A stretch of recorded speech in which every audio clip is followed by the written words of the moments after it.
Okay, our cold open question for today. It's going to go along the theme of what we're discussing.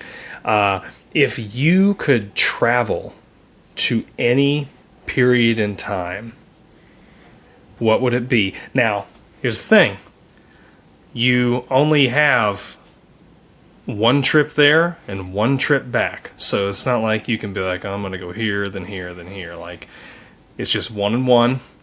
You do have the assurance that you will survive the trip.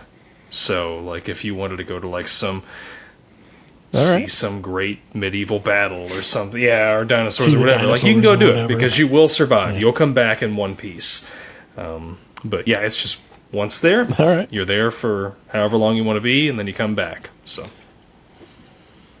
yeah. However long you want to be. All right. Is this like you go to the future or the past and you're there for 10 years and then you come back and you're yourself? Or are you still aged those 10 years? That's a good question. Let's say you've aged. Yeah, like you've aged. Okay, yeah. So continuity remains the same. Yes. All right, so there's consequence. Got to make it. All right, that's cool. All right. Got to make it interesting. So. Yeah. All right. Think about it, and all right. See you in just a minute.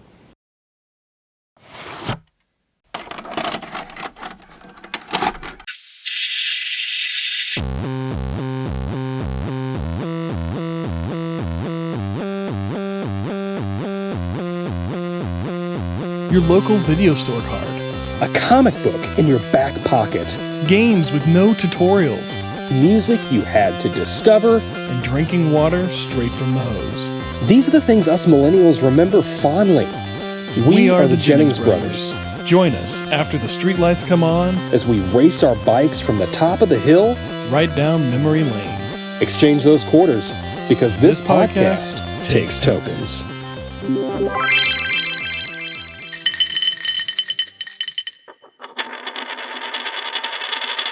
Okay, I gotta tell you, before we get this started, last night, Darth Vader came down from the planet Vulcan and told me that if we don't record a Back to the Future episode of This Podcast Takes Tokens, that he'd melt my brain.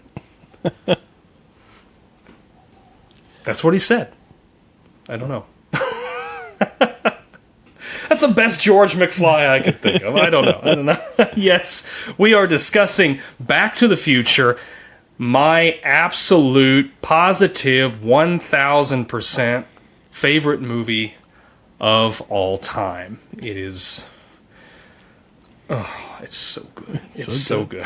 You know, I gotta say, I was thrown a little bit by your intro only because like I didn't know where you were going with it, with the recent passing of James Earl Jones. I was like, wait, what is this? Yeah.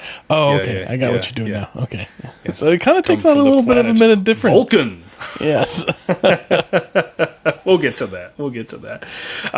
Back to the Future released... I didn't realize this was a 4th of July movie. Released on July 3rd, 1985 by Universal Studios. Had a budget of $19 million. Earned $380 million. So... 19, that's it? Blockbuster. Yeah. Absolute blockbuster. Absolutely. Yeah, only $19 million. Wow. Yeah. That's incredible. They did a lot with that $19 million. Yeah, they did. Yeah. Which I DeLorean. Guess... A lot of... Yeah, that was probably half the budget. But of course, starring Michael J. Fox, Christopher Lloyd, Leah Thompson, Crispin Glover, Thomas F. Wilson as Biff, Claudia Wells as Jennifer, and James Tolkien as Principal Strickland. Excellent casting in this movie. Like, all around. I think everybody in this movie is, even to just the guys in Biff's little gang, like Billy Zane. Yeah. Billy Zane's in there. And just Goldie Wilson. Yeah. Everybody. I'm glad they didn't stick with Stoltz in the Marty McFly role. I don't think it would have worked. Yeah, I was going to get to that. Yeah, it was. So I'm going to try to get through this without just giving nothing but factoid after factoid.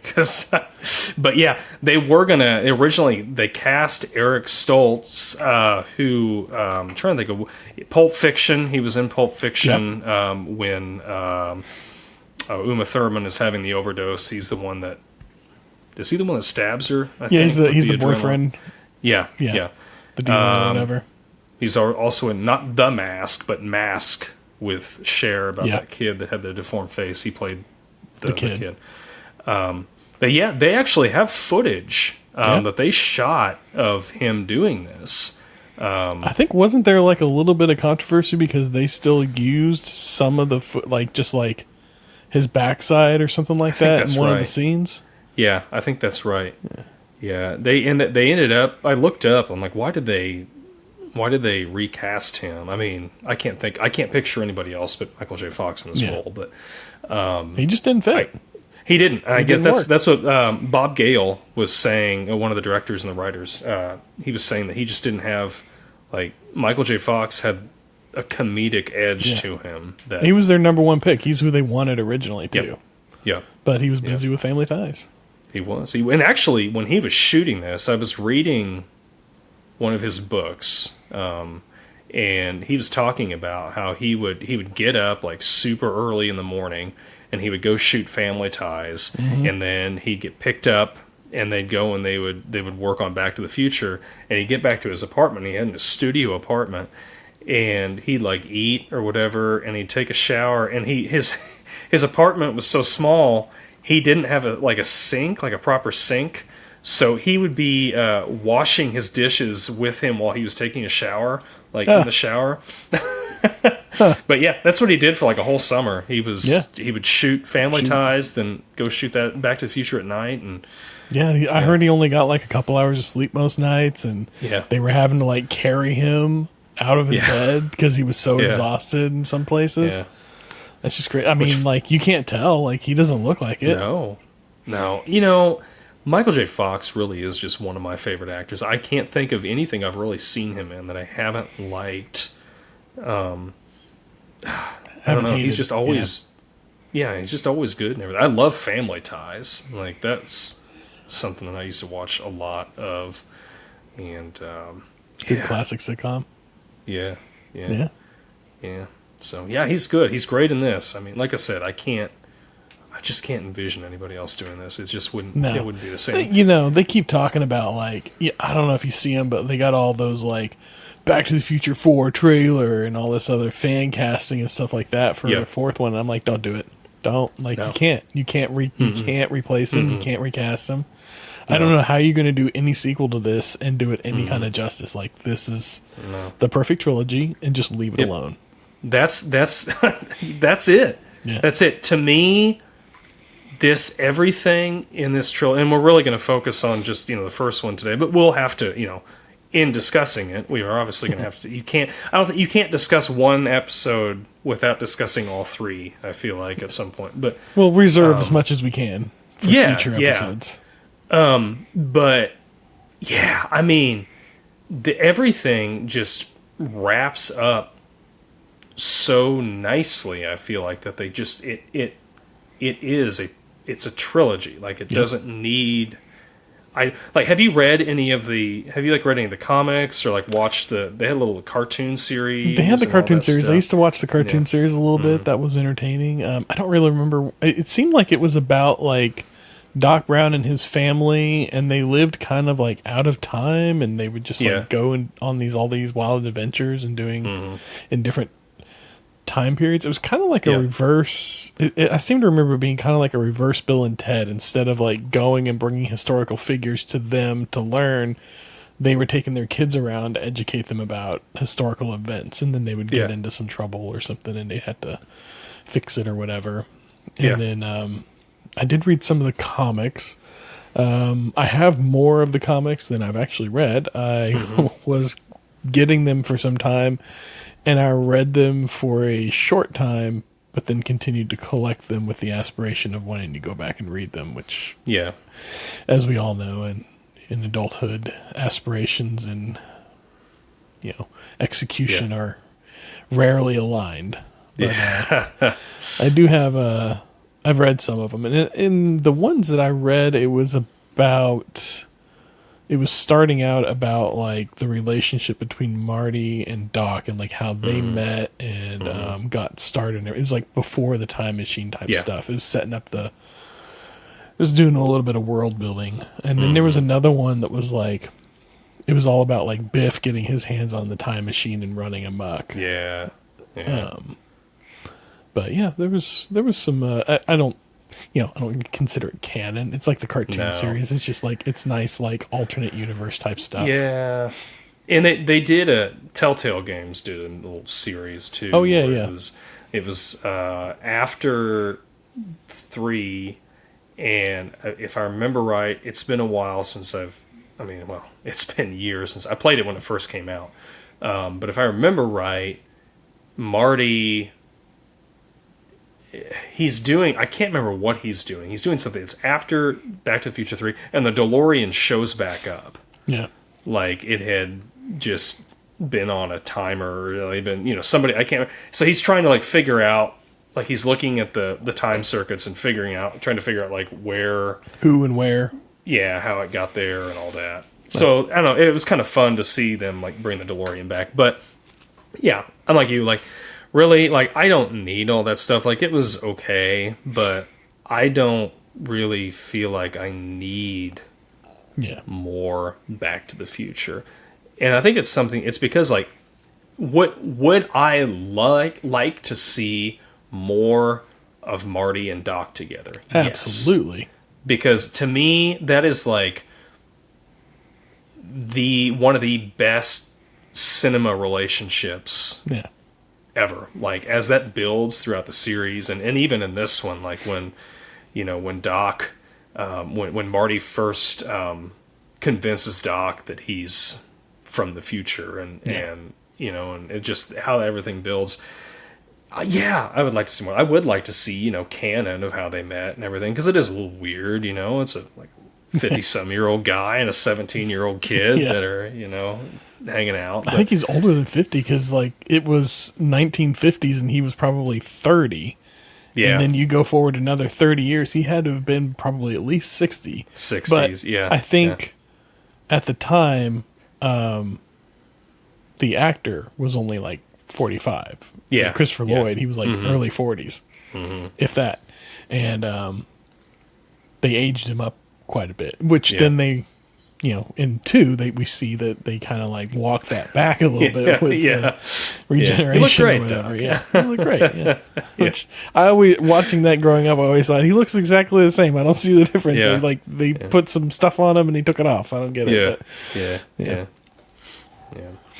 But I don't think it needs that too. I don't need to see in the movie. If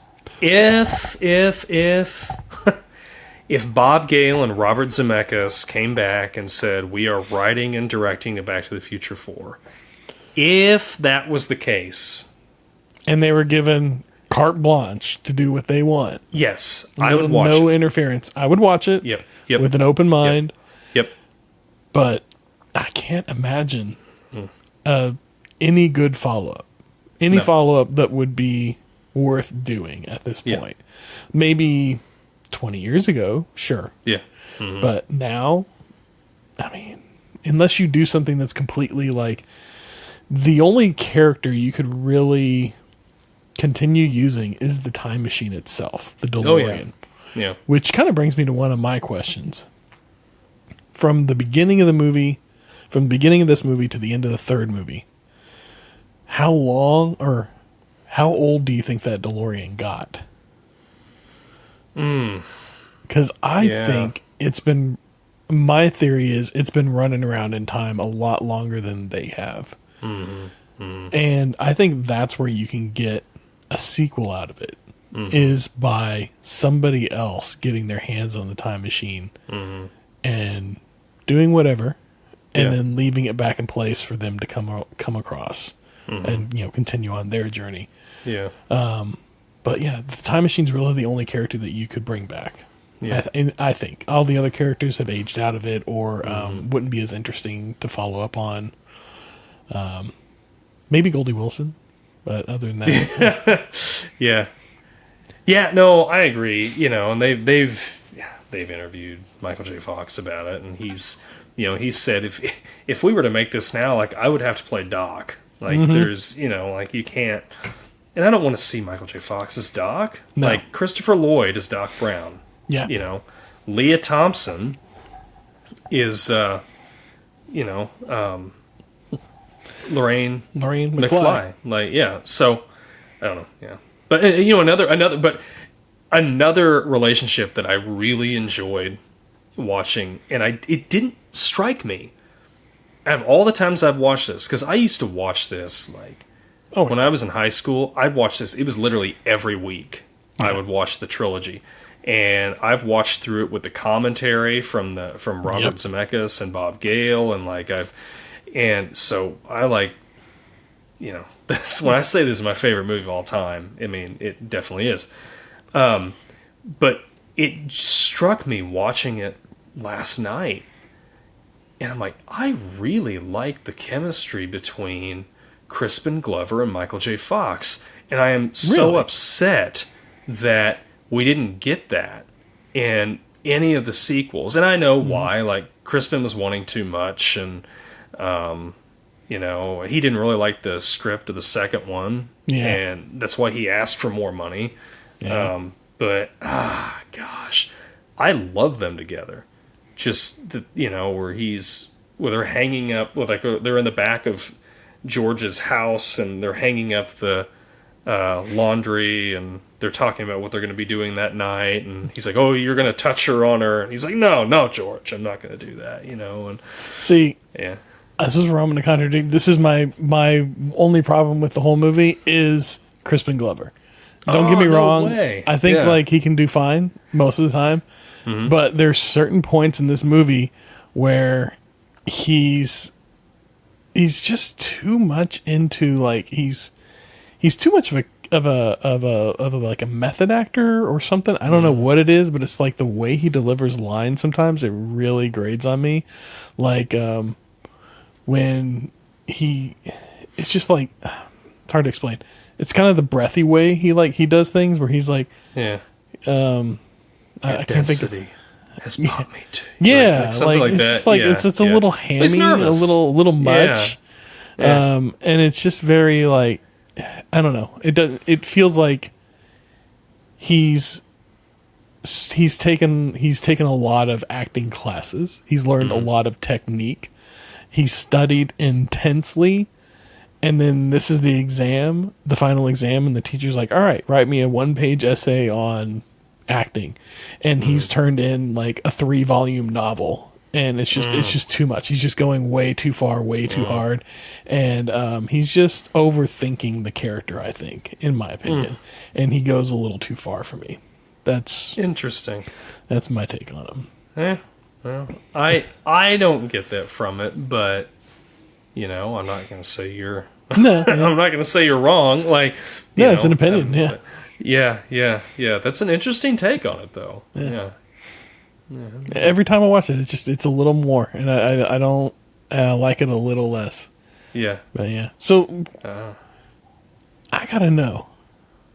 In the original story, he's in the tree. He falls out of the tree. He gets hit by the car. Creep. Yeah. Yeah. Lorraine falls in love with him. Florence Nightingale syndrome and all that. Is this like a known tree that kids go up and peep on Lorraine out of? Because whenever when Michael gets hit by the car, the dad yells out, "Another one of these damn kids fell in front of my car." Yes. Another one. Yep. Like, this is something that happens on a regular basis. So does she not know to shut her blinds? Like, I don't understand. The way they've built up Lorraine, she enjoyed it. I think she enjoyed it. I think she did. Now, I feel like that clearly her character changes. They both do. Her and George both do, because of the changes in the events of the timeline. Yeah. But I feel like and they even allude to it in the original timeline, where she's grumpy. She's like telling the kids, she's grumpy, but she's like telling the kids, don't be doing all this stuff. And you can just see, like, oh, this has got to be the way you live. Yeah. Yeah. I think Lorraine is totally into it at that point. I really do think she is. She's a little repressed. Yeah. Yeah. Teenage repression, and then the original timeline, her and George get together.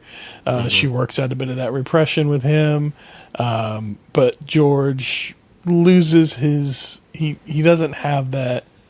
He maybe loses his romantic bone, if you will, and stops trying as hard, or doesn't put forth the right effort in the right places, or whatever, and she gets a little jaded and they grow a little distanced. But whenever Marty's able to step in and kind of like prod him along and give them a stronger foundation for which to build that on, and some confidence, then George... That's what he needed. Yeah. Then with the confidence, he can maintain that that romantic spark, and they can maintain that relationship and feed each other back and forth as they should. But that's just the whole time travel thing creates such a paradox. Yeah. Yeah. Oh, that's it. Like when I say like this is my favorite movie, I know it's not the perfect movie. There are plot holes. Favorite is not perfect in this. What's that? Favorite is not perfect. No. I mean, you could poke holes in the plot on this everywhere, because any time travel movie you can poke holes in. Yeah, but it's easy to poke holes into it because nobody's ever traveled through time that we know of. Right. Yeah. So it's not a perfect movie, but it's my perfect movie. That's right. If that makes any sense. Absolutely. So, but yeah, George, before the timeline changes, he's very self-conscious, and he lets people walk all over him. So that scene when after Biff is at the house and was drinking and driving and he wrecks the car or whatever, and then he leaves, the next thing you see is the family's eating dinner and Jackie Gleason is on TV. So George pours the peanut brittle into the bowl and he hands it over to Marty. There is a deleted scene where they were just using it to show how much of a pushover George is, but they thought it was too much. Where I remember this. Yes, he has. I don't know if it was like Girl Scouts or somebody comes to the door and they're selling peanut brittle, and he just ends up like buying a bunch of peanut brittle. Because he doesn't. He wants to avoid confrontation, so that's why the peanut brittle's there. And they're just just eating it for dinner. Confrontation. Yeah. The car, Dad. Do you have any idea how much I needed that car? Man. And how about the music? Yahoo! I can't imagine. It baffles me that he continues to be a part of his life and just leech off of George the way he does. But I guess as long as George is willfully giving it over, I suppose. I wonder what happened to all his buddies, his little cronies, if they're working with him or what. Because they come back in the second one, they're like, he's hired him or whatever. They're his hired hands, but are they maybe his underlings wherever he works? What does he do for a living? It doesn't seem like he's a supervisor somewhere. I don't know. He's George's supervisor. But Biff, I like okay. I don't like Biff. Yeah, but he's a good villain. He's a great villain. And Thomas Wilson just plays him perfectly. Oh, absolutely. That's probably one of my favorite castings in the movie. Oh yeah, he's so good. And and he really comes into it in the third one. The third one is where he just he goes he nails it in the third one. That's like I said, my favorite casting is probably his, because just all the way through. Like every version of Biff or Tannen that he plays is just perfect. And I think I remember in one of the commentaries, didn't they say that he did the voice of his own mom in like the second one, where she's like, "Biff, where are you going?" Oh, his grandma. Yeah. So like he plays every Tannen throughout history. Yes, he does. Yeah, which is just great. Yeah, and I like that they. So he's living with his grandmother. Yeah, and it kind of adds another layer to him because you add some mystery. But like, are his parents dead, or did his parents just like up and leave him? And that I think his mom left. At some point, like ran off with somebody else to get away from his dad, and his dad's in jail. That's my theory. Yeah, and that's totally like then if you look into it that way, you're like, oh, I can totally see why he's just this. He's mad at the world, you know, and he's just that's the way he deals with it. He's just a jerk to everybody. But like all of that he's dealing with in his world, and all it took to get him straight was one punch to the face. And he's just suddenly just this little meek character that just can't stand. Oh, I'll put 2 coats on it, I swear. Yeah. That's all it took, just one good punch. Yeah. Nobody in his entire life ever hit him like that. Yeah. I can't believe it. Yeah. Marty socked him real good there in the diner, like, know. But yeah, I don't know. And then after George just lays into him, everyone's like, "Hey, did you think about running for class president?" Like it's like, and I'm watching that, and I'm like, okay, either like this is like way over the top, or everybody hated Biff that much. They're but just nobody like, had the gall to say anything. Yeah.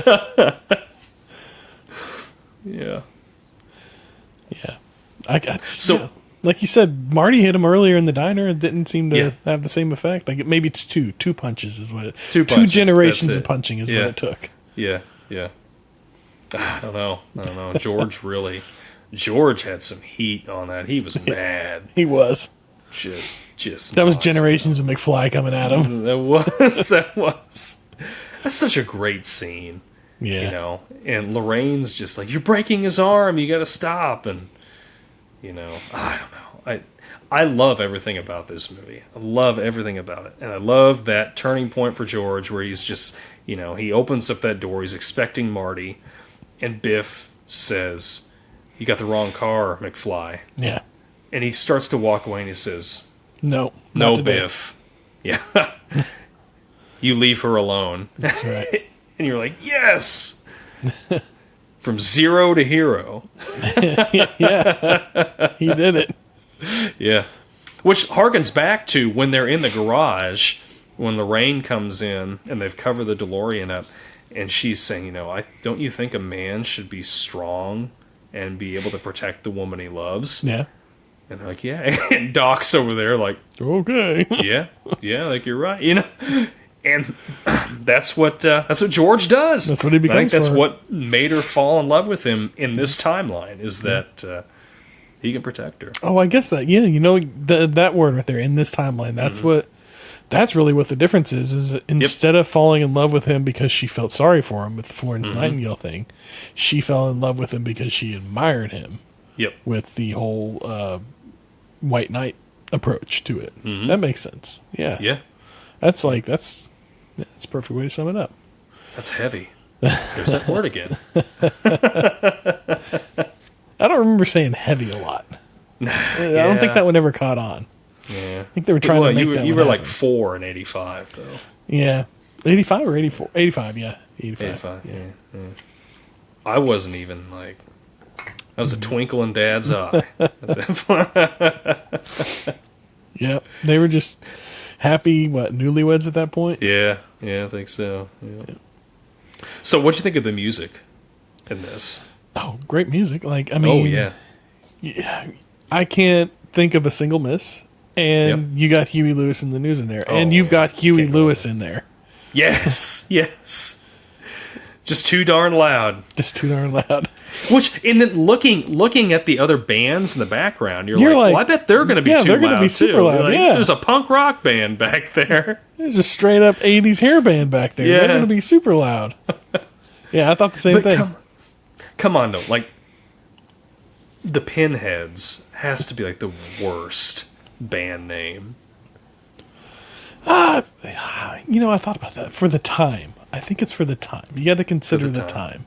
This is, like, mid-'80s. They're not punk. They're not glam. They're more of, I don't know, what you call them, powerhouse? Yeah. Maybe? Yeah. Yeah, take that. I mean, they're playing the power of love. Yeah, that's true. Yeah.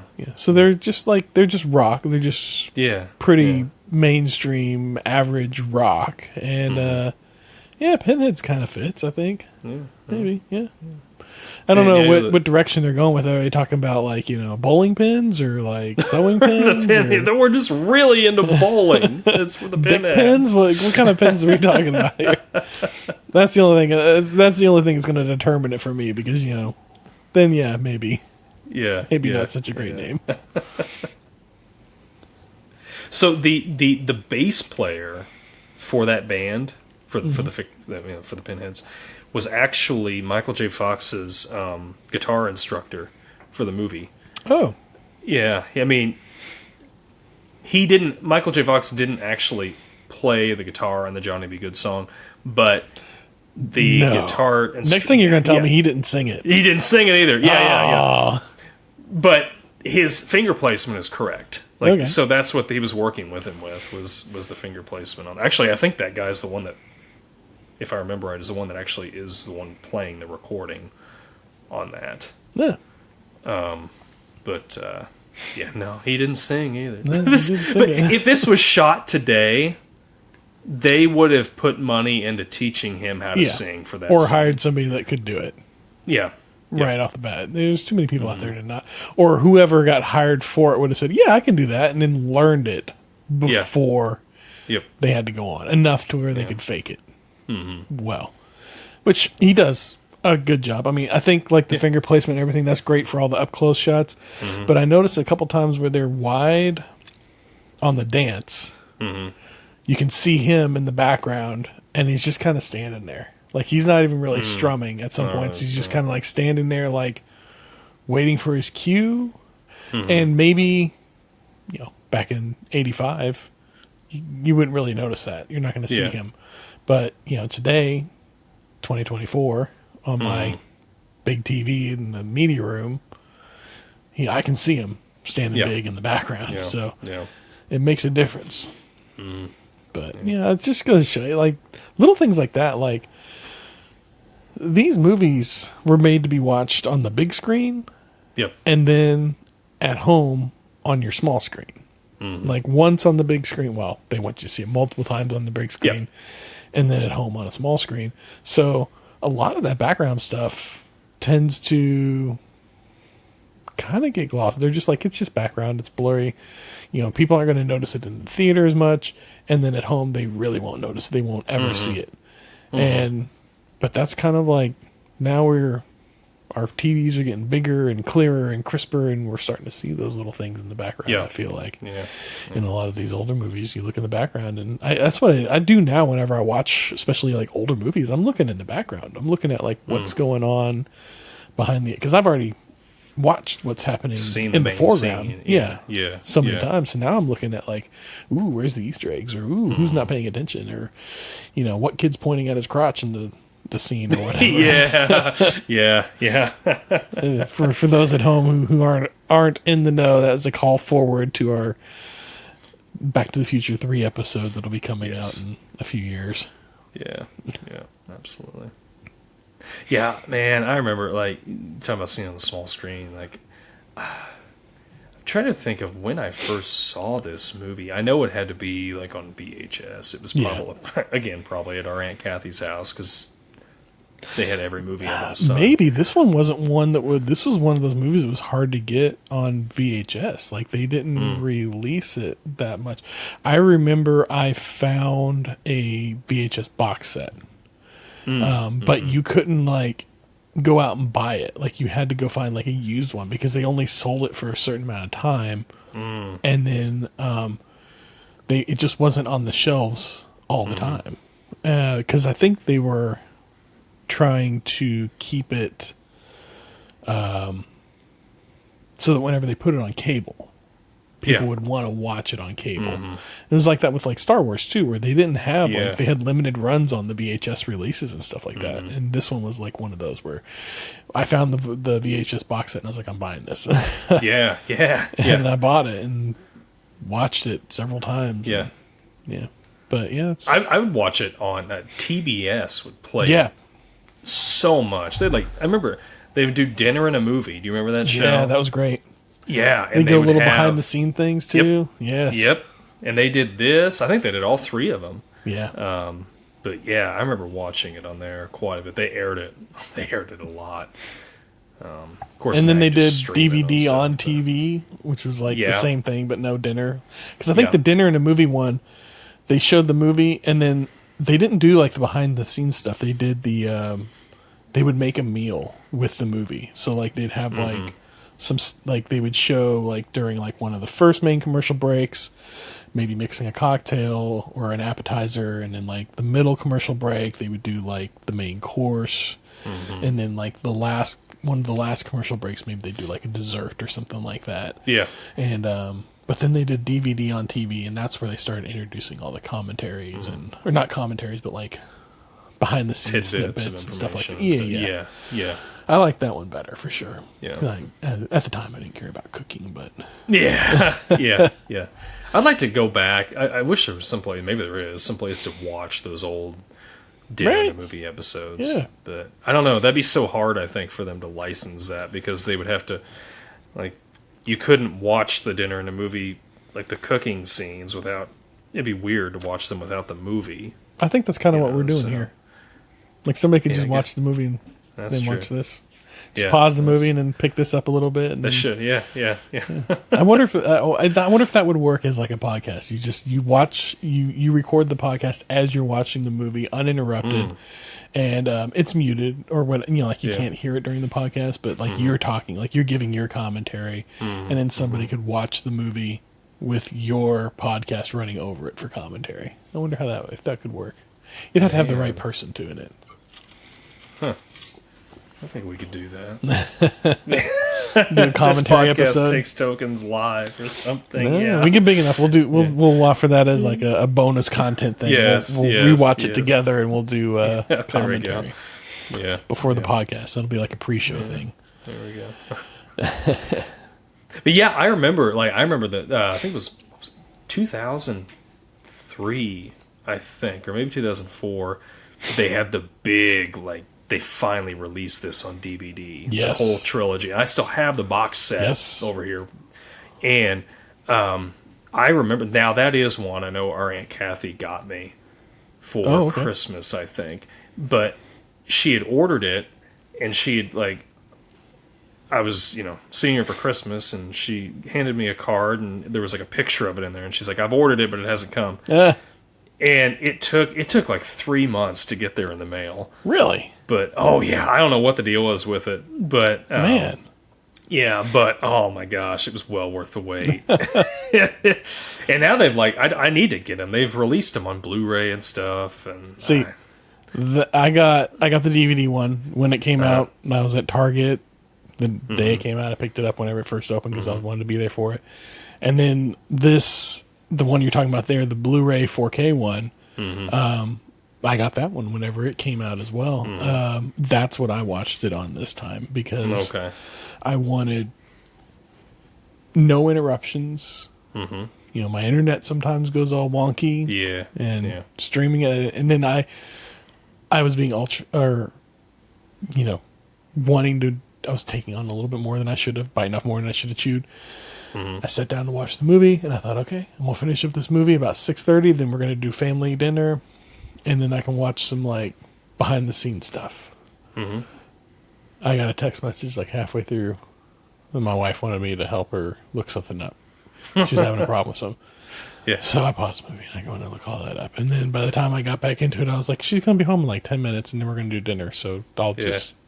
And then I ended up just streaming the rest of it downstairs while we ate dinner. Yep. I streamed it this time. Yeah. It was on Netflix. I'm like, that's easier than me going over to my DVD cabinet and pulling it out. Like, I'll just You let the streamers win again. Right? I know. How sad is it? Yeah. But I never got to go back and watch all the special behind the scenes stuff that I wanted. And they've got the Power of Love music video on there. I was like, I'm gonna watch that. Maybe they'll do I'll see Doc Brown dancing or something. I don't know, but that'll be fun. And there's like a whole bunch of like other stuff. But no, I didn't. Have you watched the Back in Time video? Because that they had that song, Back in Time. Yeah. No, I haven't. So that video it's got Christopher Lloyd in it. It doesn't have Michael J. Fox, but it's got Christopher Lloyd. And are they dancing in Times Square? I have no idea. I don't remember. It's pretty cheesy though. But I remember he pulls up to a concert that Huey Lewis and the News are playing, headlining. Is he in a DeLorean? He's in the DeLorean. Yeah, he pulls up in the DeLorean. And the DeLorean or a DeLorean? The DeLorean. Yeah, I don't remember if it's at the beginning or the end of the video. He time travels out of there. But there's some girls that are around there, and he's like, "What's going on here?" And they're like, "It's rock and roll." It's very 80s. But yeah, it's worth watching. All right. Let's go check that out. So whenever somebody says the time machine, is this the thing? Do you think of the DeLorean time machine? Oh, yeah. Yeah. No, nothing else comes to mind? Okay. DeLorean comes first. Second is H.G. How Wells. distant is second? Far distant. All right. What is that? H.G. Wells. Is it the time machine? Yeah, the time machine. H.G. Wells. And it's just that stationary thing where the guy pulls a lever and he a little spinning wheel in the background. Yep. Yeah. That comes in a far second. But DeLorean, man, no hands down. What an ingenious idea to use that. Oh, it's a stainless steel construction. Oh yeah, yeah. I was trying to quote that, but all of a sudden I'm forgetting because he gets interrupted in the middle of that, and then he's like, "Watch out!" And then Einstein comes speeding through there. Which that's one thing that's not consistent in the movie. When Marty first goes back, he's running from the Libyans. Let's see if you bastards can do 90. And he takes. Does he know he's about to go back in time? I think he's forgotten at that point. He's just trying to get away from being... Because, they've pulled out a rocket launcher. Yeah. And he's like, okay. Let's get... His reaction that whole time, everything, he keeps I don't want to say it on here because it's a family show. But he keeps saying the S word. And he sees it and he's like, holy... That's the thing. Michael J. Fox, I said it already, but he just brings such a comedic edge to it. Just the way he delivers His delivery things is so is funny. Perfect. For being half asleep, it's perfect delivery. Yes. And I only asked, did he know it was going to go back in time? Because whenever he says, let's see if you can do 90, he grips the steering wheel and kind of flinches, and then he goes right into the Fox photo thing and disappears. Yeah, well, because it's starting to light up at that point. So he's got to know. Yeah. He's got to know it's coming. Yeah. Because he's going right at the Fox photo thing. Yeah. And then the Libyans hit it and they flip it sideways. Which, then they flip it sideways. Fast forward to the end of the movie. He comes rolling down the hill, runs over to Doc. They don't the car didn't explode. No. There was, they just rolled on its side. They could have easily gotten up and continued their chase. To them, nothing happened. He went from, he just ran over to Doc. We don't hear anything else about the Libyans. It wasn't a violent car wreck. I don't know. I could see the driver okay, but I could see the guy that was not buckled in. Yeah, he might not be doing okay. And he could hit his head or something. But there might be two of him now. Yeah. Part of him's But yeah, he when he hits that, when he goes back to Peabody's farm, and of course it was Twin Pine Mall. Yes. And then it turns to Lone Pine Mall because he that might be my favorite gag in the whole movie is Lone Pine Mall at the end. That's just fantastic. And I want to know, what was his theory about breeding pine trees that was so weird? Doc, it was so funny. This strange idea about breeding pine trees. Yes. And that delivery is great too. It's just that he just shakes it off. Because he's got two of them in like a little fenced in area by his, which is why it's called like Twin Pines or whatever. Yeah. So I just that's one question that I would like answer. What was his theory on breeding pine trees? I don't know. Yeah, I don't know. I like how it lands perfectly though. So that whenever they open up the barn door, it's angled so it does look like almost like a saucer. But that's the thing. That's what I was getting at. So there's a little bit of inconsistency there.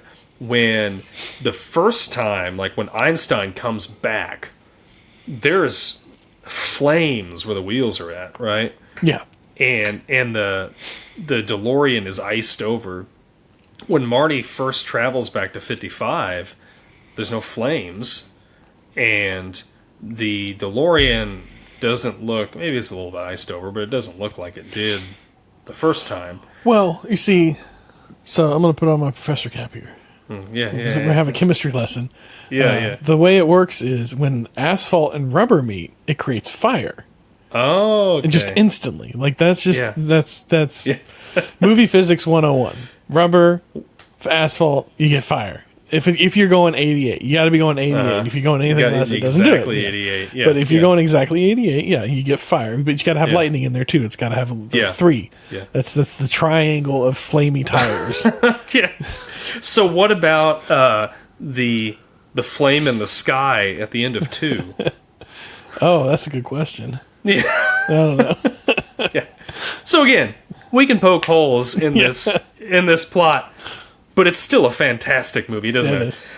I always thought like the trail leading off was a 9-9, like he went back to like 1899 or something like that. The directors had so many letters written to them about that. Like, what's the 9-9? And they I think in the commentary they're like, we wish we had done something else because that didn't mean anything. It was just a design of like how it, because the DeLorean's flipped, so they couldn't just show straight lines. It just wouldn't make any sense. Yeah. But they had to show something. Yeah. Yeah. But so when he's on Peabody's farm, and they call him Old Man Peabody, so like I'm assuming the kids are his grandkids. They call him Pa. Yeah. Which is like, so like that's I was dad. a little bit confused there. I don't know. That's not an airplane. Maybe he had kids late in life. Who knows? Yeah, who knows? Yeah, I mean that could be. But when Marty steps out of the barn, his reaction, he's taking human form. But when he gets shot, that bullet hits beside him and busts open the side of the barn. He like just stumbles again. It's Michael J. Fox being Michael J. Fox. He just kind of like he doesn't say anything. He just stumbles back. I was laughing so hard at that because he's just I don't know. I just it was a great pratfall. Yeah. And it did like the radiation suit was perfect for like it looked like, especially for like the 50s, like you take it back to the 50s, it looks like a spacesuit for the 50s, like what they would imagine a spacesuit would look. Because they don't have spacesuits back then. We didn't land on the moon until 69, so they don't know what spacesuits look like. I don't even think we were sending people up in space in 55, were we?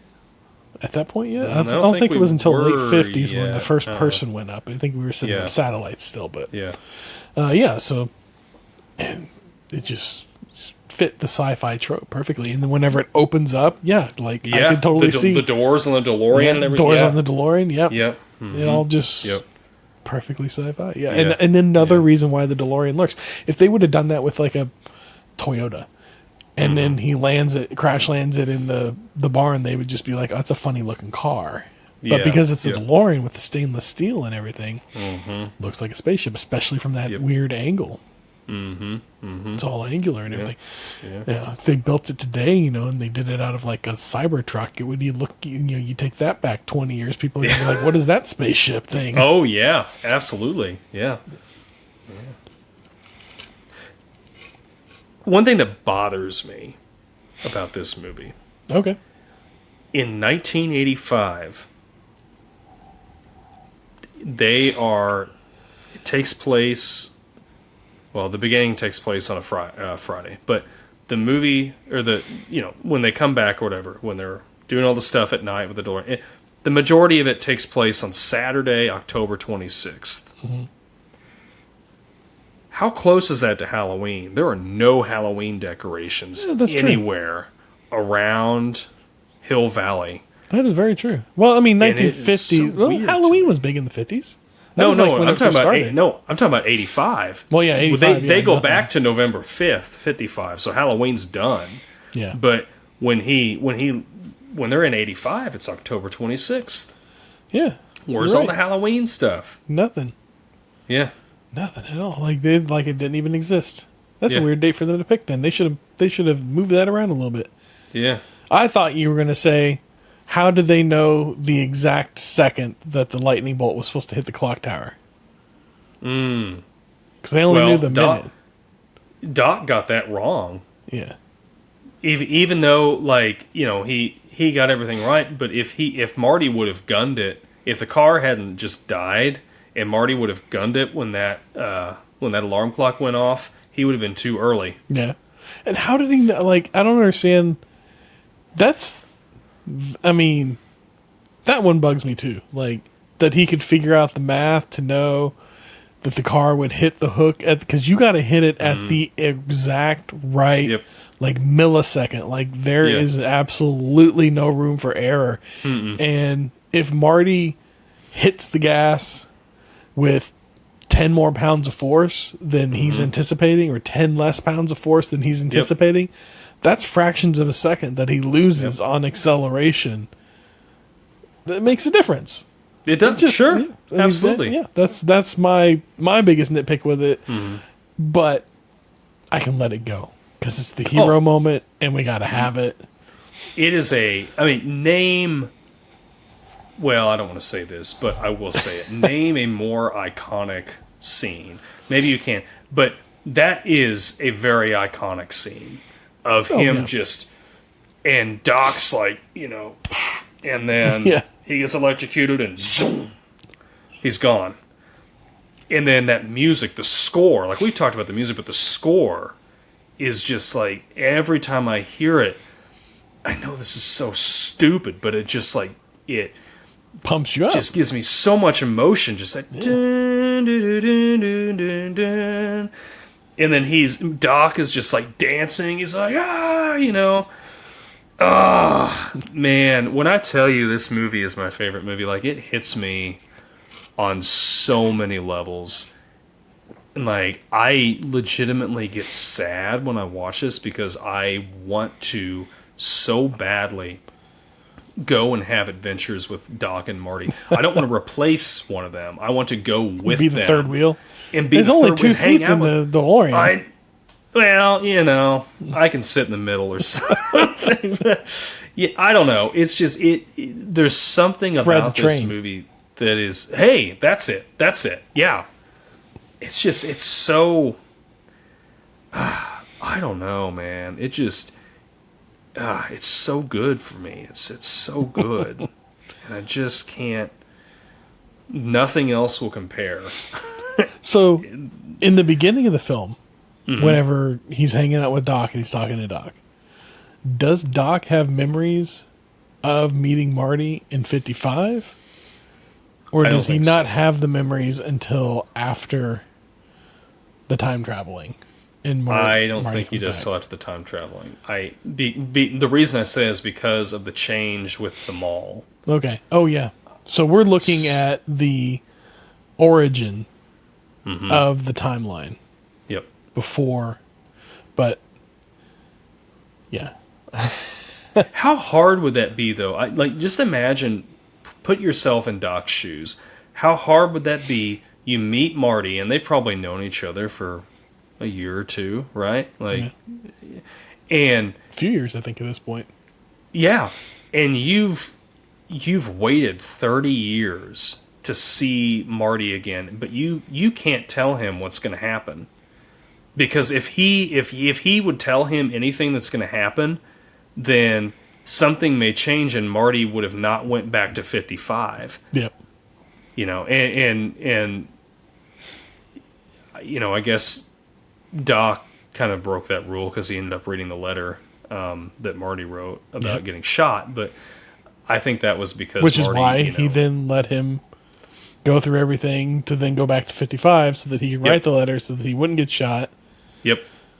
By okay, we're gonna call it the Omni line.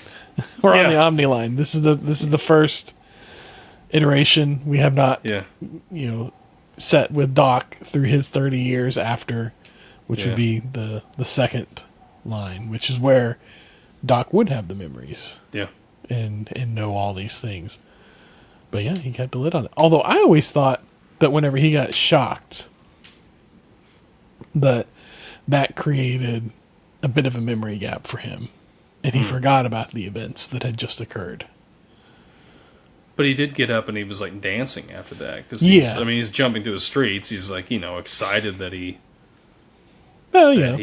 worked, You don't suffer the effects of a concussion until you go to bed later that night. Well, maybe. I don't know. Yeah, I don't know. That was always my theory on it, is why he didn't remember it. Yeah. But I didn't have as much time travel knowledge at the time.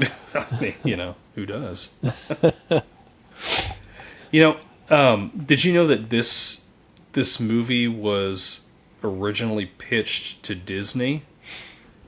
Oh, really? I can see that. And Disney was like all on board until they got to the point in the script where Lorraine and Marty are kissing, and they're like, we don't like a mother and son. I don't blame him. That's the weirdest thing in this whole movie. It's my least favorite part of the whole movie. Well, it's weird for them too. Like Marty doesn't want to do that. Yeah. And of course Lorraine, if Lorraine she didn't knew, know any better, she wouldn't. Yeah. But which they explain it. There was a moment. It's like kissing my brother. Well, yeah, there was that. But there was a moment this time watching it where Doc Brown mentions the Florence Nightingale syndrome, and that's why her mother and father fell in love for the first time. Mm-hmm. And then that's what she's feeling for him. And I'm like, oh, that makes so much more sense than she's just got like the hots for this guy in like the most extreme way. Oh, it's the whole Florence Nightingale thing. So whenever such a dream. Yeah, such a dream. Whenever George comes in and like hits Biff, it just like it takes it out of her, and she's only got eyes for him from there on out. Yeah. But that whole thing was just so weird. It was so weird. Yeah. I don't know. I feel like I don't know. I don't know that you could write it any other way and still hit it the same way. Like I don't think you could take it out, but at the same point, it's probably my least favorite plot point. Mm-hmm. Yeah.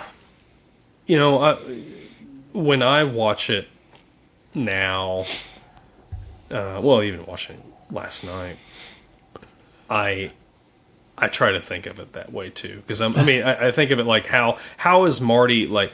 I've never really, when I was younger watching this, like, yeah, that's his mom, whatever. Like that's how the movie, but it didn't really strike me as that's his mother, because it was like 10-year-old. I thought Leah Thompson was. Yeah. Well, yeah, and I always thought Leah Thompson was an attractive lady. Yeah. And I'm like, she's good looking or whatever. But I'm watching it now as an adult. I watch it and I'm like sitting there like putting myself in Marty's shoes and being like, yeah, Mom, I love you to death. But if I was in that situation, like I'm keeping it would my be distance. so weird. And it's like,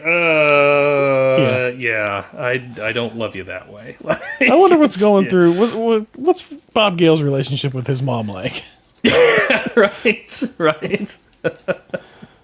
Anyway, so Doc says whenever he's loading up Einstein, and Einstein comes back, or right before he goes, when he comes back, he says Einstein's the first world's first time traveler. World's first time traveler. Yeah, that's right. But whenever there's two things. Whenever he calls up Doc in the beginning, and he says, the alarms start going off on all the clocks. And he's like, oh, yeah, that's good. They're all, 25 minutes late or whatever. And the clocks are going off at 8, but it should be 8:25. Is that because Doc had time traveled 25 minutes? No, I think he was working on getting his clock synced. To what? That's well, he had to sync the stopwatches up and everything for that experiment. I think he was working on just seeing how much. I don't know, like because they're off by 25 minutes. Up. Yeah, I don't know. Yeah, but then Marty's late for school because the clocks are actually 25 minutes slow. I don't know. That one I always wondered, like, what is that? Why were his clocks 25 minutes slow? What did that have to do with anything? But then, like, because his clock said 8:25 or whatever. I don't know. I always thought it was kind of weird that part didn't make a whole lot of sense to me. I didn't quite understand what's going on with the clocks and everything.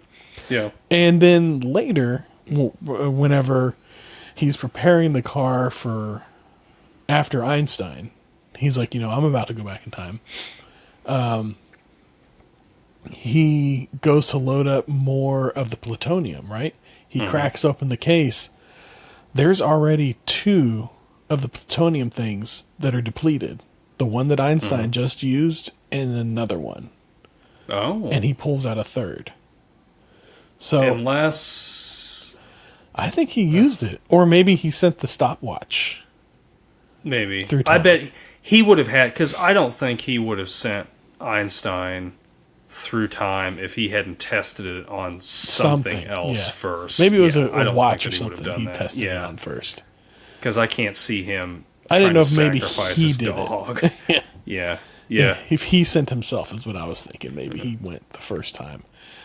But, that was just kind of like, that's something that's always kind of, I can't quite wrap my head around, like, what the whole, like, the clocks are 25 minutes late means. Yeah, I think it was really more, to me, if I'm looking at it at face value, it was more of a plot point in the movie to just have Marty be late so he could run into Strickland and they could have... Establish that character, and that his father was a slacker, and all this. Which calls George a slacker, and I'm like, George is getting picked on by these other kids. You're the slacker. Yeah. You're being a horrible principal. Yes, terrible.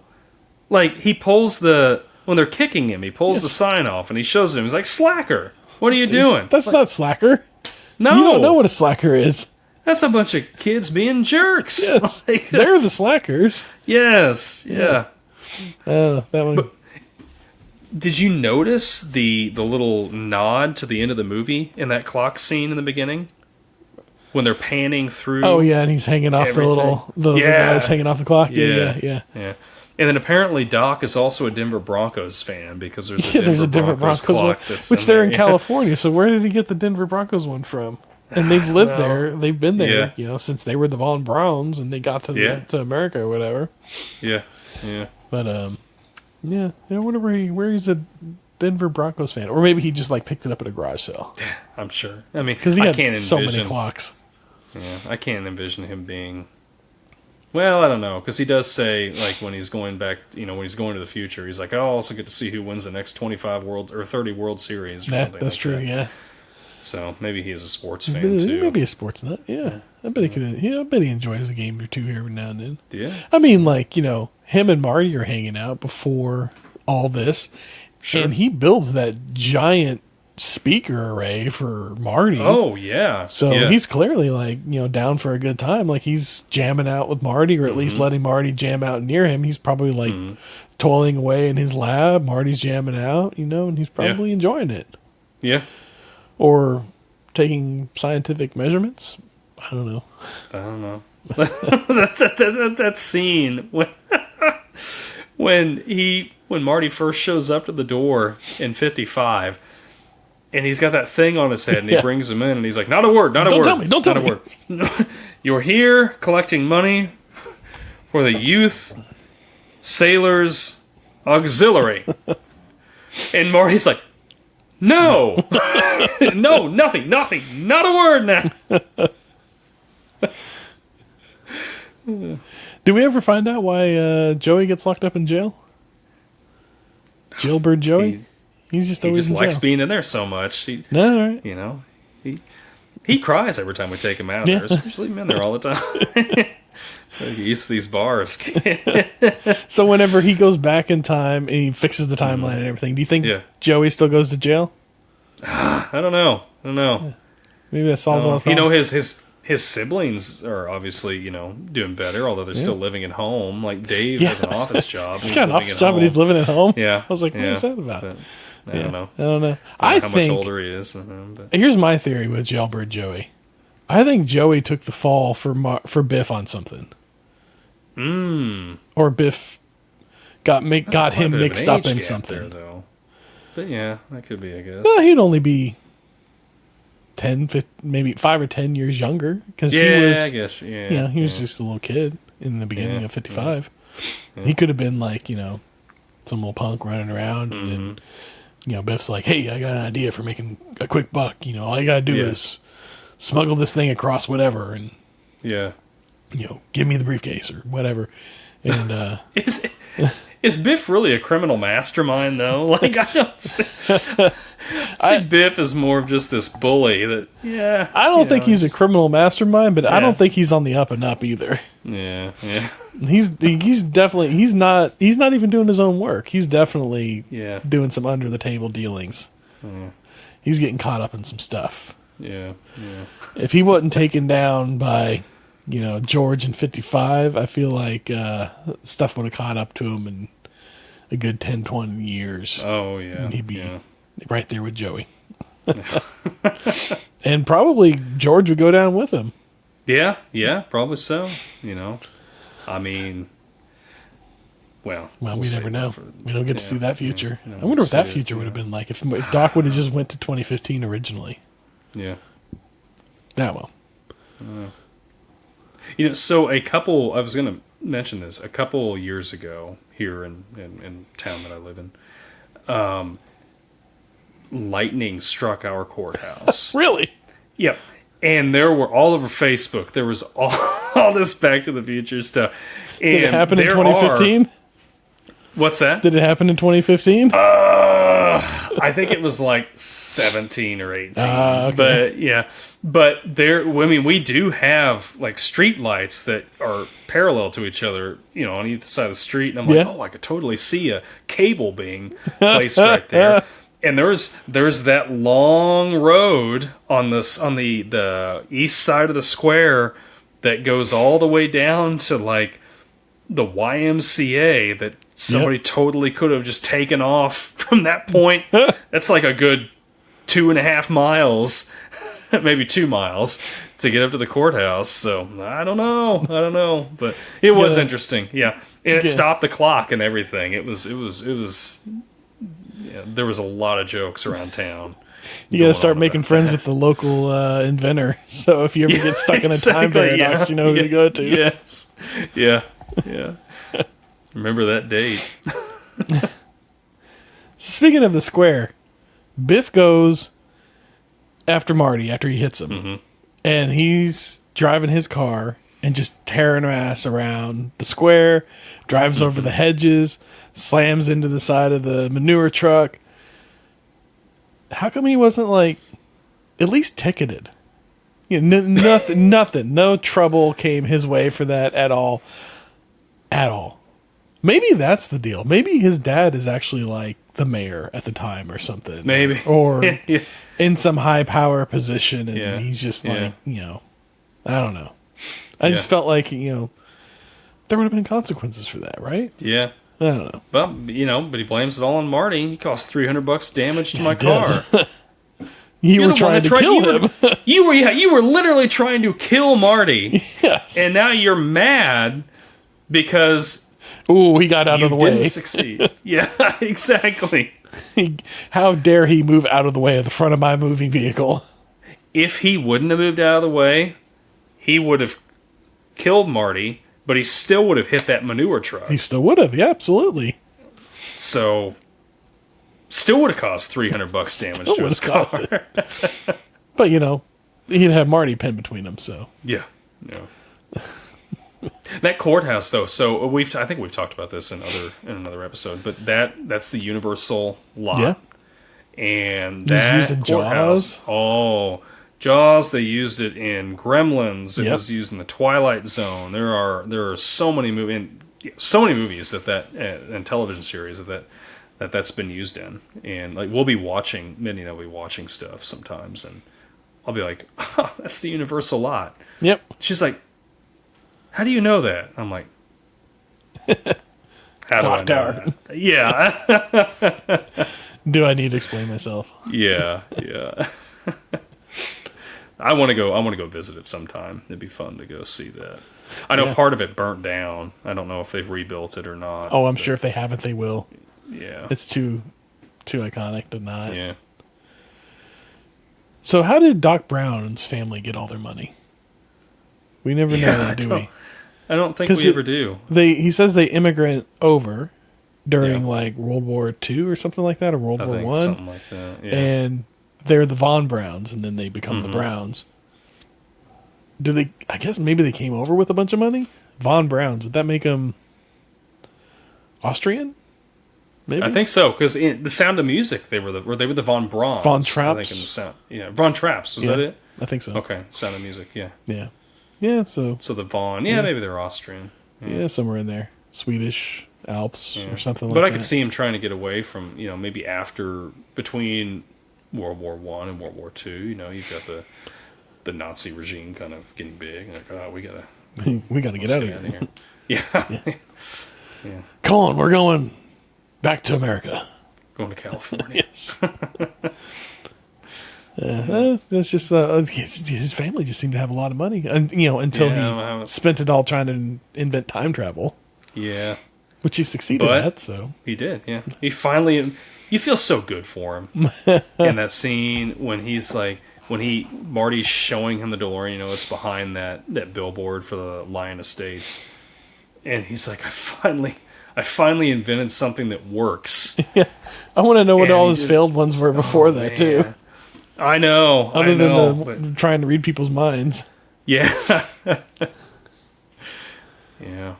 That scene when Lorraine comes into the garage, that's the only scene that her and Christopher Lloyd have together. Yeah. It's so weird to me. Like, everything really, like, I don't even think George has a scene with Actually, with she's got another scene with him whenever... Does she? Whenever... what was it?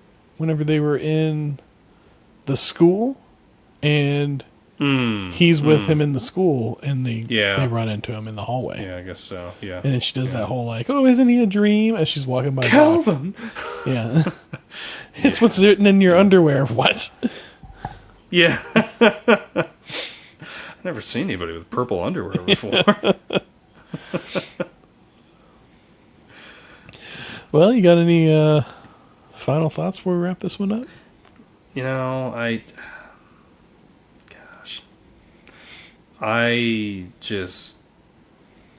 glad we talked about this movie. It's just it is peak cinema for me. It's peak storytelling. And again, I know it's not perfect, but it's perfect to me, and I love it. Nothing will ever compare to it. Nothing has before. Nothing will after. I've got my Funko Pop. Back to the Future yes. I was looking for a Back to the Future shirt for the episode. I couldn't. Yeah. I don't have one anymore. I had a couple, and I don't have them anymore. Yeah. So I had to look. And I've got all my Pops. I don't have them behind the camera because I don't have any place to sit them behind me. But all my Funko Pops, and I've got to. Well, I'll have to bring this out when we do Back to the Future 3. I have a railroad spike and soil in a shadow box that came from the location where they shot the train scene in that movie. Yeah. So that's... When I say this is like my favorite series, this is it. Yeah. So you got any final thoughts on it? Nah, nothing worth touching up on, I guess most movies, they wind down whenever they conclude, wrap up the storylines, and all the little plot points and everything. This is probably one of the first movies I remember seeing that went out at 88 miles an hour. So, well, I enjoyed it. They did that as a joke. Like, they had no intention to make a sequel to this, but it did so well that they decided to do a sequel. And then they had to just run with, well, something's got to be done about their kids. So yep, that's perfect. That was a great sequel too. Yeah. We'll be back for the sequel. We will. Absolutely. Well, before we wrap up, I just want to remind everybody out there listening, if you love This Podcast Takes Tokens, you can get a free sticker. Show your love for the podcast and be one of the first 50 to snag an exclusive sticker. Here's how. Listen, tune into any episode on the podcast, review, leave a written review on either Apple Podcasts or Spotify, which I was thinking about this. I don't know if Spotify allows for written reviews anymore. I think they went to just star-based system. I think they did. Yeah, so you might have to leave it. Well, leave us a stars. I don't know. Leave us a review on Apple Podcasts or Spotify. Written review wherever you can. Capture your review with a screenshot. Then send us an email of that screenshot with your mailing address to thispodcasttakestokens@gmail.com. This will be in the show notes. And we'll send you a sticker absolutely free. Snail mail, but, it'll get there. Yeah. And if you want 2 stickers, leave a review on both platforms. Send us screenshots for both. Act fast. This offer ends December 31st, 2024. That's the end of this year.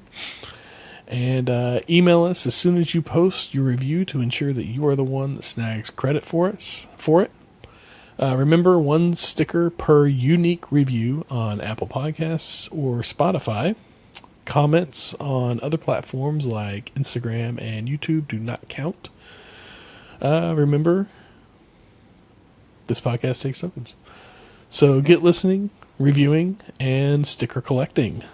That's right. These are good-looking stickers. Yes. There are 5 unique designs, and we will send you one at random, or 2, or whatever your review count is. Yeah. So with that, be kind and rewind. Next week. Yeah, what are we doing next week? Next week, that's right. We're getting to the spooky season.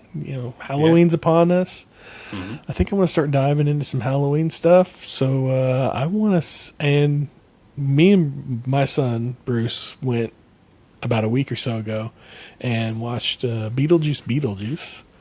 So I think we're going to do Beetlejuice. Yeah. The original Juice next week. So join us for Beetlejuice, the original. We'll try not to say it 3 times. Yeah, maybe we will. We'll see what happens. All right. We'll see you on the second.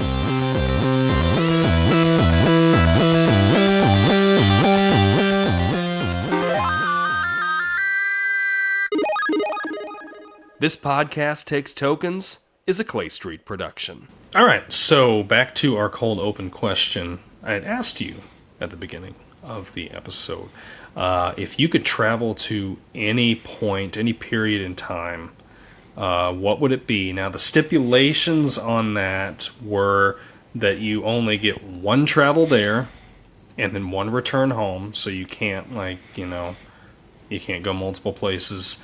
So you got to pick 1 place, and then you have your survival is guaranteed. So you could go to like World War II in the middle of the Battle of Okinawa or something, and you're gonna be okay. You're gonna be able to come back. So. But you age relative to the time you experience. Yes, you do. So if you go and you're there for 5 years, when you come back, even if you're going to come back to the point you left, so it'll be like you never left, but you'll have aged 5 years. All right, and then one more question. Mm-hmm. Can I take anything with me? Do I have an inventory limit going either direction? Let's just say you are, for the sake of this show, you're taking the DeLorean, so whatever you can fit in that.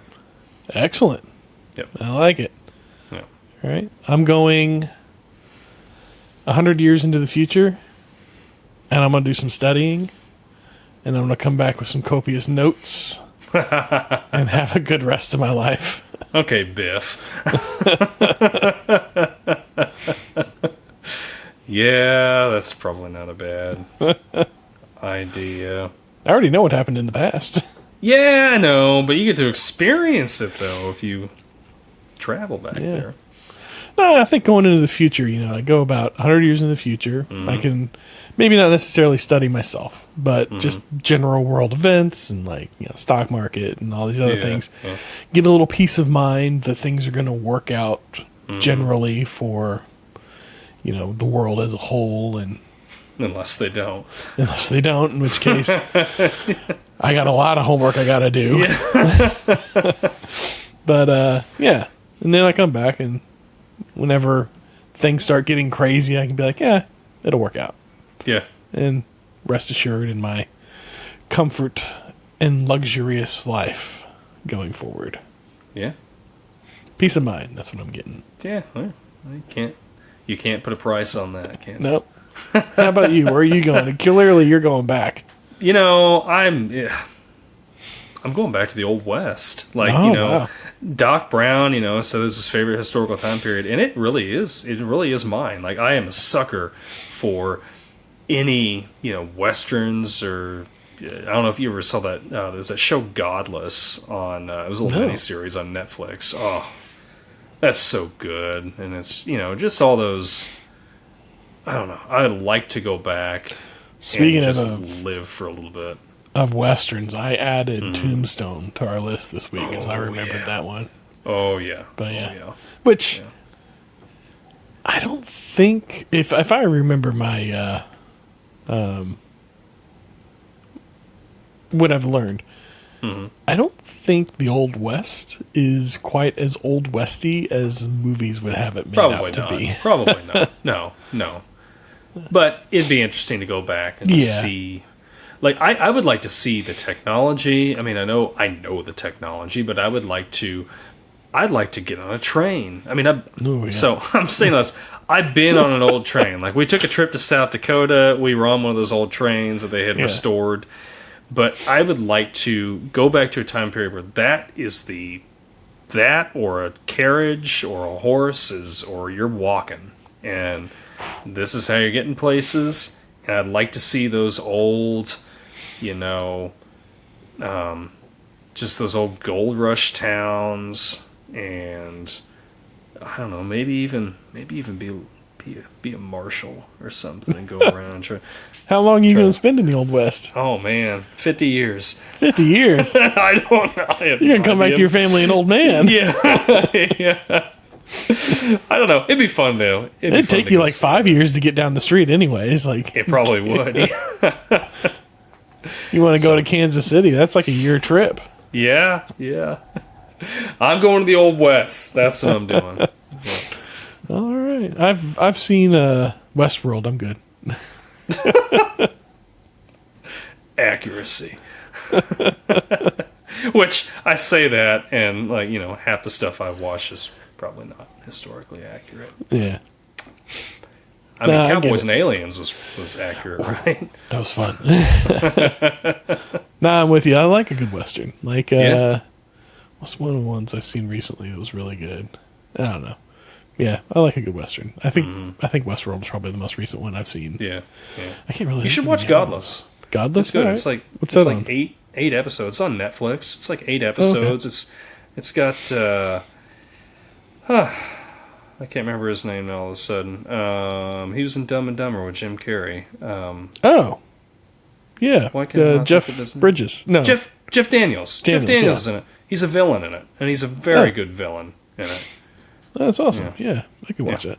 Yeah, I've been wanting to go back and watch Deadwood. I've never seen Deadwood. I heard that was really good. Yeah, so did I. Yeah, I haven't watched that one yet. I need to check that out too. That's Western. HBO, Prime HBO. Yeah. Yeah, I think that might be my next stop. I don't know. I'm in the middle of I'm still catching up on all the. What are they? Walking Dead spinoffs. Oh, yeah. Which I just watched the Ones Who Live spinoff that they did. Mm-hmm. Your boy Terry Quinn was in that one. Oh. Yeah. So, something to look forward to whenever you get caught up. Yeah. But, anyways, we got a couple of listener reviews. We do. No, comments. These are comments. These are not reviews. We haven't gotten any of those yet. Looking forward to yours, though. Yeah. Talking to you, Bill. Yes, we got a few comments on YouTube videos. YouTube's doing good. Pretty happy with what's going on over there. Raiders of the Lost Ark episode. Our boy Wilford81 commented, Last Crusade is my favorite indie film, followed closely by Raiders. I love the comedic bits with Dad and quote-unquote Junior in The Crusade. Temple of Doom, which terrified me as a kid, and is definitely not as good as the other two just mentioned, does have an incredible rope bridge scene. Crystal Skull loses me with when Mutt started swinging from the vines like a monkey, and Dial of Destiny was solid and provided a fitting end for Indy. As for what prop I would keep, for the sake of originality, I'm going to go with the giant ball from Raiders, though my wife would leave me if she saw that thing in our backyard. Which I proposed. Water feature. That giant ball, like you get like a little fountain of water going, and you stick the giant ball on it, and it just floats on top of that water, and you're just kind of sitting there like rolling. She'd love it, I'm telling you. Women love a good water feature. I don't know if that's... But yeah, I gotta agree with you for the most part there. Yeah. I don't know. Yeah. All right. Yeah, Mutt swinging on the vines like a monkey. Yeah, that was a little rough. That whole movie was. I think the thing that did it for me was just the first thing in that movie with that the did it for refrigerator me. And the... That didn't bother me as much. Oh, like, I mean, yeah, it's like it's campy and it's goofy, and now that everybody's pointed it out, I'm like, yeah, okay, that's a bit much for Indiana Jones. Like, if this was any other movie, I could see people letting it slide a bit more, but because it's Indiana Jones, which is rooted in more realism, then yeah, like that's a bit much. But that wasn't the first thing that got to me. The first thing that really bothered me was just the bad CGI in general. Like everything that was CGI'd was just looked awful. It didn't look great. It looked very, I don't know, of the time. Like the CGI of the time was very like, we're trying a lot of different things and we just haven't figured it out yet. And that's how that was for me. I wish we could erase Crystal Skull. I guess we needed it so we could get Dial of Destiny, I suppose. Yeah. I think Harrison Ford probably wishes that we could erase Crystal Skull. Anyways, moving on. Our Metal Gear Solid episode. Wilford81 commented again. He says, I have never played Metal Gear. I've never played a Metal Gear game, but the excitement and memories the two of you have made me think I've missed out on something special. So my question is Metal Gear Solid 1 the game to play if you've never played anything in the series? Are the NES Metal Gear Solids any good? I can't remember if you mentioned these or not. Thanks, guys. Yeah, definitely. Metal Gear Solid 1 for the PlayStation. Yes. That's the one to start with. That is the gold standard for Metal Gear Solid. I think that's just kind of like... But the NES games, if memory serves, it's been a while since I played them, were challenging. But I remember they had a bit of a story to them. They had some decent story to them. So if you're up for a old school 8-bit game with some challenge to it, it's a decent game. But I would play Metal Gear Solid 1 first, the PlayStation 1, and then you can go back and play those. Look, we say the PlayStation 1. It was originally out on PlayStation, but you can get it on anything now. You can get it on Switch now. You can get it on PlayStation. You can get it on Xbox. Yeah. Probably get it on Steam. I'm sure it's on PC. So, but yeah, the original Metal Gear Solid, that is what you need to go to first. Yeah. I don't know that it's on PC. I don't think it's ever been on PC. Is it not on PC? Okay. I don't think any of the Metal Gear games have ever been on PC. Maybe not officially. Console. Well, yeah, not officially. Not officially on PC. There are ways. Yeah. But we're not that kind of podcast. No. So. Our most recent episode, Toys in the Attic, where we had on friend of the show, Steven, from Best Little Toy Museum in Texas. It's a good episode. There's a last, well, that would be a few episodes back now. Let's see here. We got a comment from Josh Kraus, 392, Kraus, Kraus, Kraus, right? Josh Kraus? Kraus, yep. 392. The coolest looking action figures and statuettes when I was a kid were the ones centered on for adults to collect. Yeah, that's 100%. Like the adult collectible toys look hands down amazing. And if they weren't so damn expensive, I'd probably have more of them. They know they can put the detail into them because with a child's toy, unless it's these new throwbacks of these Star Wars toys that they're remaking and they're putting them out for $15 a piece. With the kids' toys, they expect them to not last. Yeah. These adult ones, you're going to put it on a shelf, and that's where it's going to sit. And it's going to have a lot of detail to it, and it's going to look really nice. And plenty of articulation. Yep. But definitely just made to look at. I have made the mistake early on letting my son have these toys, and let me tell you, they are not for playing for. Mm-hmm. They do not hold up well to being played with. Yes. It also could just be the way my son plays with toys. That's a boy. He's all the Legos are the Lego minifigures, every one of them that we have, but it's not part of a diorama he set up of Legos. Hands, legs, heads, arms are all separated down to the hands from the arms, and all these fully articulating action figures have the removable hands and feet and heads, so you can swap them out. None of them have their hands, feet, or heads on them. And some of them are even missing other limbs because they've just been pulled apart, thinking that those come off too. So yes, they are not made for kids, but they are definitely the ones you want. They look amazing. Absolutely.